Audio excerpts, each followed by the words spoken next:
evaluation. We're not just taking on cases, we're taking on causes.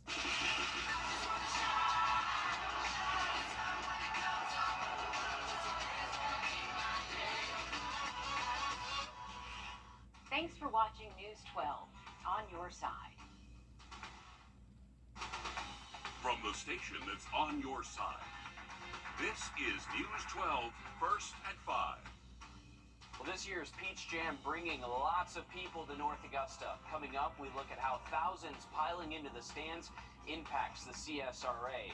But now we're taking a look outside I-20 Riverwatch Parkway above our station here. We've got a chance for storms to roll through as we head into the weekend. We'll send things over to First Alert Chief Meteorologist Riley Hale. Riley, not looking good for our afternoon plans here so far. Yeah, unfortunately not well if you're thinking about firing up the grill or heading out for the rest of this evening. Unfortunately, dark skies overhead. This is actually a look from our Aiken County weather stem camera, and you can see dark skies even on the South Carolina side of the river too. So I would imagine most of us, if you live in the CSRA, you are going to see rain at some point between now and sunset. The strongest storm we're looking at is right over Fort Gordon. You can see all this lightning is really starting to intensify. The last couple of scans that have come through on radar. Also, what looks to be a hail core right over the Richmond and Burke County line just off Highway 25. And so these storms are trying to make their way closer towards Augusta proper. Right now we are dry inside Bobby Jones, but these storms are going to be making their way towards us next. Going a little bit further up to I-20 towards Columbia. Columbia's actually got a flood advisory in effect. They've had some pretty strong storms over them in the last several hours, and that's going to push that rain cold air towards our South Carolina counties and likely set off more storms on the South Carolina side of the river. Once we get to around midnight, most of the rain we're looking at on radar here should be fizzling out. But if you do have any plans the rest of tonight, maybe you did plan to head out to the SRP Park tonight. Unfortunately, folks, I don't want to necessarily say they're going to cancel the game, but it does look like there's going to be the opportunity for some thunderstorms that will continue through game time up until around 9, 10 o'clock. It's also hot. If you have not seen the rain just yet, feel like temperatures up to and over 100 for a few spots. So it is toasty, but that rain will bring you some relief pretty quickly. We'll have an update on the weekend outlook in just a bit. Let's get a quick update now on your First Alert traffic. And now, First Alert traffic. All right, here's a look at our tower cams across the area. You can see dark skies overhead. Definitely pay attention to the weather conditions if you're going to be driving around town. We likely will see some ponding on roadways from these storms. If you're driving through them, you can see those in the distance from our tower cam, I-20 Riverwatch Parkway. Not really impacting traffic just yet here near the state line, so good to go. We got the best vantage point of the storms from our Grovetown camera. I-20 is just underneath here. Can't really see the roadway, but I would imagine if you're going to be near that exit 190, you're likely going to see some pretty intense rainfall here in the next 15 minutes. I have an update on the weekend storm chances for you in just about 10 minutes. Thanks, Riley. There are 2 days left of the Nike Peach Jam, but that's not stopping people from all across the country to flying right here in the CSRA. According to the Augusta Sports Council, it's bringing about 10,000 people right here to our area. Our Nick Veland is live at Wrdw Park Activity Center after checking out how that boosts our local tourism. Nick, what's the area looking like, and what are they seeing this year? Yeah, well, when it comes to Peach Jam, tens of thousands of people come to our area. You're going to see behind me, we got a fan right here tuning in, fan right there tuning in. They're all coming here to check out all the action that's in the area and all the basketball in the area as well. And once they leave the court, that's when the money starts to flow. And the 10,000 expected to come in for this week-long event is estimated to bring in more than $10.8 million for the local economy. This includes hotels, rental cars, entertainment, food, and drink. One important aspect is, of course, the coffee to keep all the energy up all week. And Donna Owen at Cavaliers Coffee House talks on what Peach Jam means for them. Means we're going to have a lot more traffic than we do on a normal day or a normal week. And we've seen a lot of people from lots of different areas. It's kind of nice to have new customers come in and some repeat customers from last year.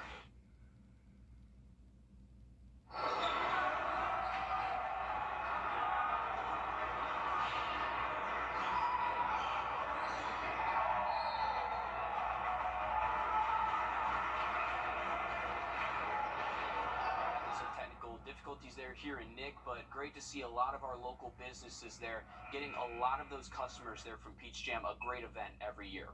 Well, a new report found South Carolina is likely to in violation of federal law protecting Americans with disabilities.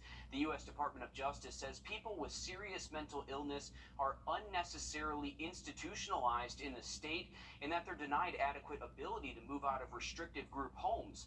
Our State House reporter Mary Green explains. The Department of Justice launched its investigation in January 2022 after receiving a complaint. In a newly released 23-page report on its findings, it's concluded that there is reasonable cause to believe South Carolina is in violation of the Americans with Disabilities Act. Just as an outsider, it's traumatizing to see the living conditions that people are put through at the hands of our state.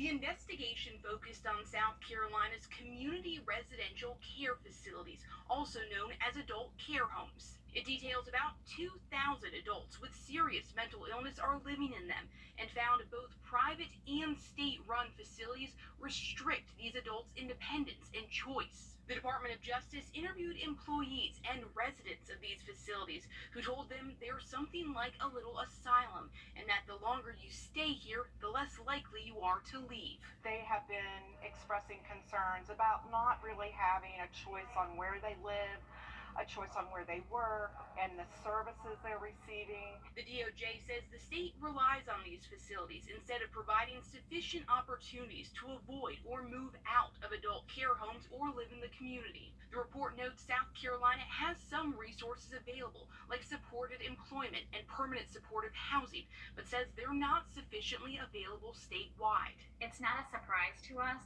This is a red flag that we have been raising for a very long time. In response, the South Carolina Department of Mental Health says it was surprised by the report's findings, saying it has made significant efforts and successes in diligently addressing these exact issues. DMH says since settling a previous complaint in 2019, it has implemented and expanded services, including community housing programs, and streamlined the hospital discharge process. It's not that the state is not trying, but there's just, I think, other opportunities for us to engage and to provide even more options for people. The DOJ says the state provided exceptional assistance, cooperation, and candor during its investigation and looks forward to working together to reach a resolution. But it says if that doesn't happen, the federal government could pursue further action, including potentially suing the state. Reporting from the South Carolina State House, I'm Mary Green.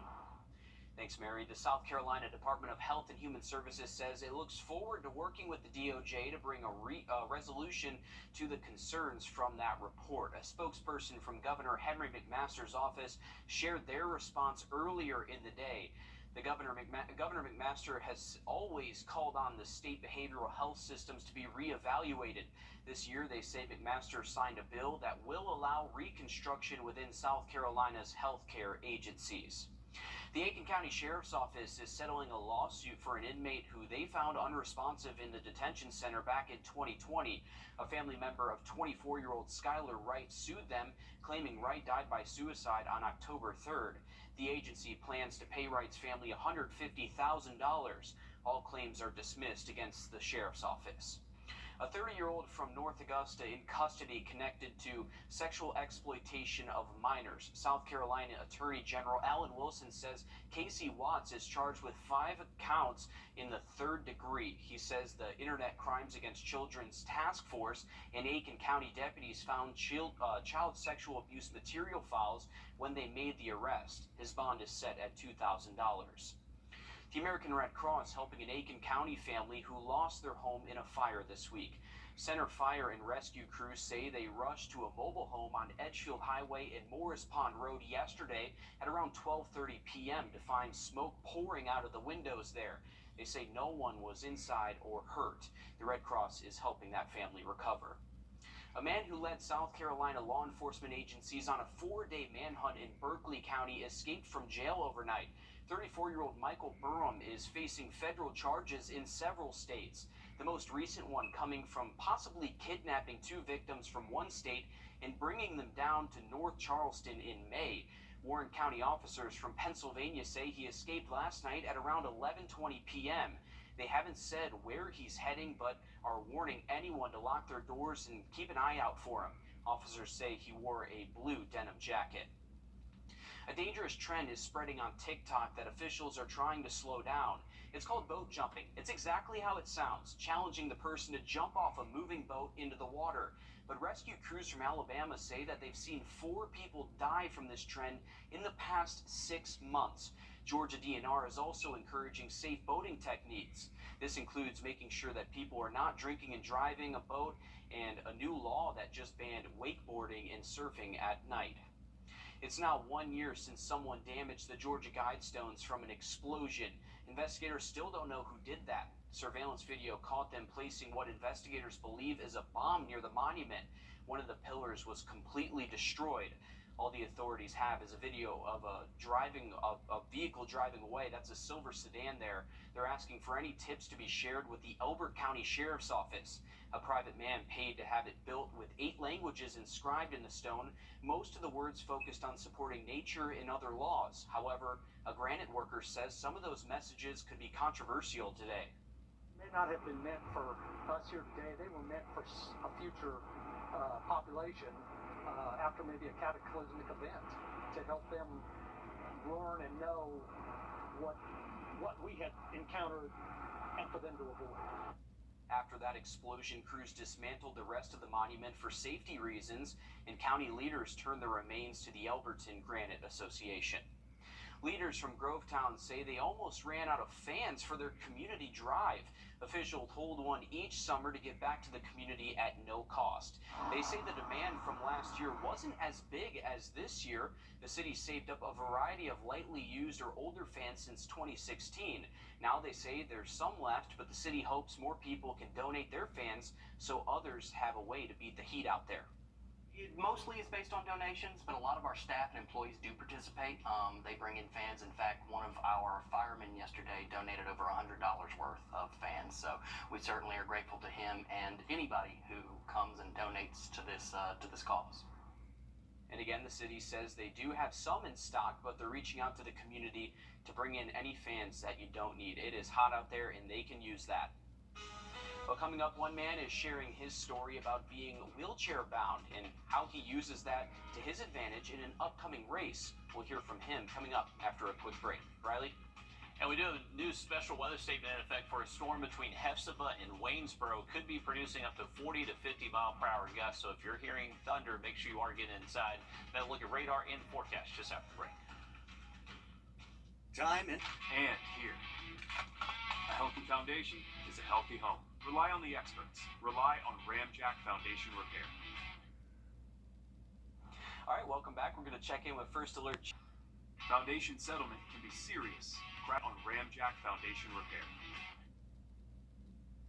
All right, welcome back. We're going to check in with First Alert Chief Meteorologist Riley Hale. Riley, an active radar for us this afternoon as we head into our weekend. Yeah, well, unfortunately, not the best for our Friday evening plans. We do have dark skies overhead. This is a live view from our Grovetown camera. You can see some scud, some debris, cloud-covered dark skies, some good rain shafts out there as well if you're looking towards the horizon. 92 still here in Augusta, so we haven't quite cooled off just yet from this rain-cooled air. It's getting close, though, with the storm that we're actually looking at near Hephzibah, stretching down towards Waynesboro. That cell could actually be producing wind gusts between 40 to 50 miles per hour, so not quite up to severe levels, but getting close and could actually bring down a couple limbs. But this is still staying away from 520, so inside Augusta we're still mostly dry, but these storms are trying to get close to us and likely will bring us some rainfall eventually within the next hour. Going a little bit further south, you can see our southern counties, Johnson, Emmanuel, down towards Bullitt County and Statesboro. They're dealing with some storms, so pretty decent coverage this afternoon. We have more storms that are trying to work their way in from the north, so we're just going to have a collision course of just all these boundaries coming together and helping lift up these storms through sunset. Once we get past, say, around 10 o'clock later tonight, rain chances really do start to go down for us. I'd imagine past midnight, mostly dry conditions across the area. Here's the way it's shaping up on our hour-by-hour outlook. So by around sunset, you can still see we got a decent coverage of storms around the area, and then once we get closer to midnight, those are fizzling out. It is going to stay pretty muggy tonight. We're going to drop to the mid-70s by daybreak tomorrow morning. By tomorrow afternoon, We'll likely see a few more storms bubble up. Not expecting an all-day washout, but if you do have plans outside for your Saturday, just keep that app close by. It will give you those alerts in case lightning is getting close to you. For those rain totals, obviously highly dependent on if you get hit by a storm or stay on the outskirts and just see some light rain. So the people that do see a decent thunderstorm could pick up to over an inch, but if not, you stay on the outskirts, maybe just a quarter to a half inch there. The heat index will be up to and near 100 for most of the afternoon tomorrow, Sunday afternoon. By Monday, it does start to drop off a little bit, but that's only thanks to a little bit higher rain chances. For our Sunday, we have issued a first alert, so Sunday's setup is going to be a little bit different. That could be conducive for some strong to even severe thunderstorms to form.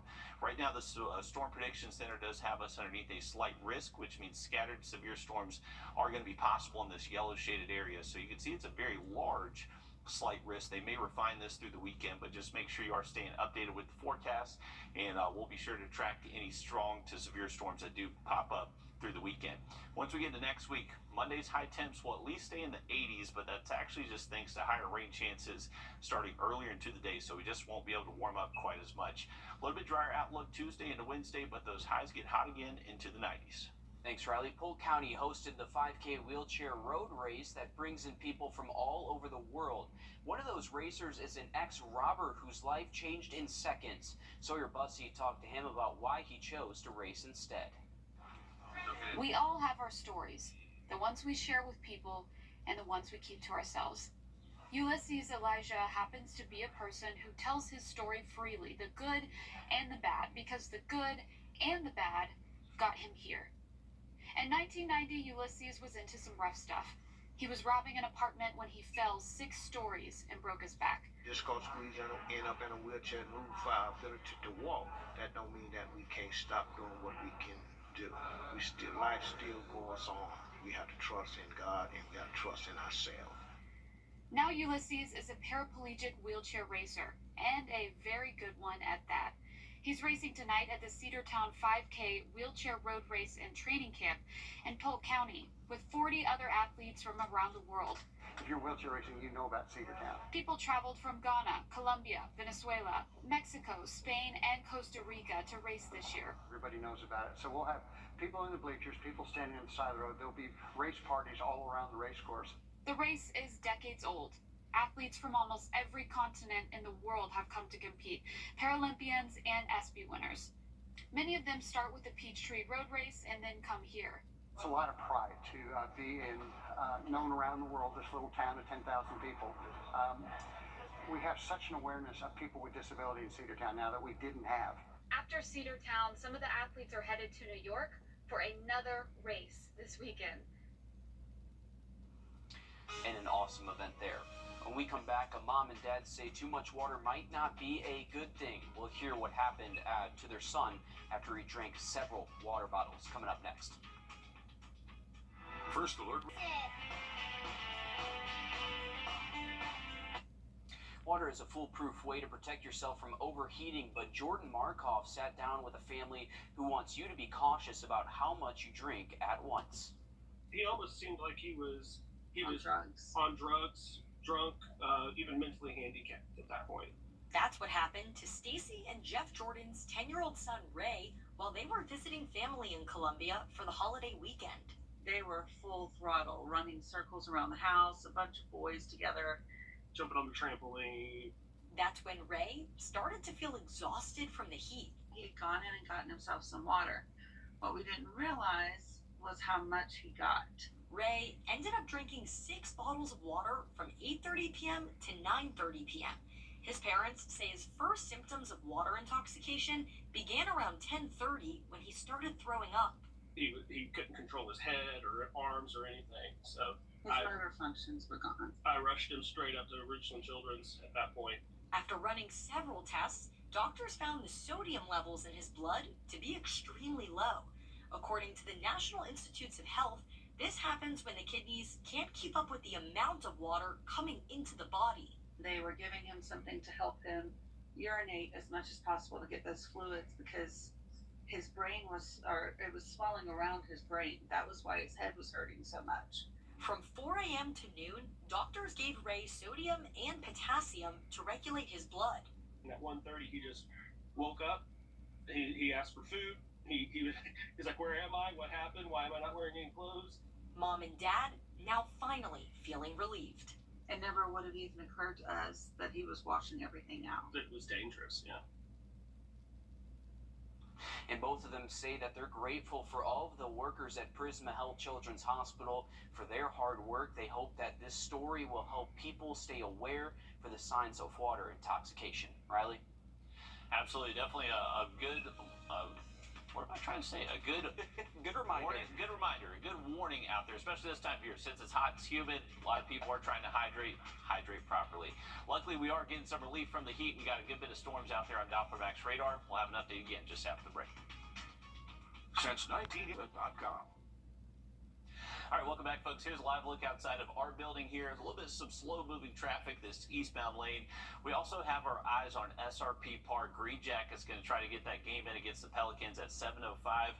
Right now, we're dry in Augusta, but rain is getting very close to us. These showers and thunderstorms that we're looking at south of Augusta, they're moving generally towards the east, but there's also a northern movement to them as well. So that rain is now starting to work its way towards the south side of town, kind of near Mike Patchett Highway towards the airport, and closer towards the Savannah River. Nothing severe at the moment, but we have seen some cells briefly produce wind gusts, maybe 40, 50 miles an hour.